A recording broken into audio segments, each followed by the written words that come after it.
Keributan terjadi usai pertandingan laga final pencaksilat antara Indonesia melawan Vietnam di SEA Games 2023. Pelatih pencaksilat Vietnam terlihat sampai menantang berkelahi timnas Indonesia. Manajer timnas pencaksilat Indonesia, Letkol In Wahyu Yuniarto, langsung pasang badan maju. Kericuhan ini berawal dari keputusan wasit mendiskualifikasi wakil Indonesia Safira Dwi Meilani saat melawan wakil Vietnam Hoang Hong An Nguyen. Namun di 18 detik terakhir ketika Indonesia sudah memimpin poin 61-43, wasit men-skors laga usai melihat Safira tampak kesakitan. Saat Safira hendak melanjutkan laga, wasit menghentikan karena menilai Safira Dwi Meilani dianggap dislokasi bahu. Timnas Indonesia pun melayangkan protes keras. Letkol Wahyu yang juga asisten Kopassus menjelaskan jika ada indikasi wasit juri mengalami human error.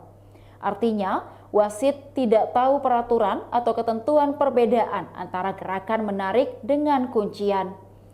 Setelah komunikasi yang panjang, akhirnya Dewan telah memutuskan peraih emas adalah Safira, wakil Indonesia.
Demikian Tribun Hot News kali ini, saksikan berita lainnya hanya di kanal YouTube dan Facebook Tribun Timur.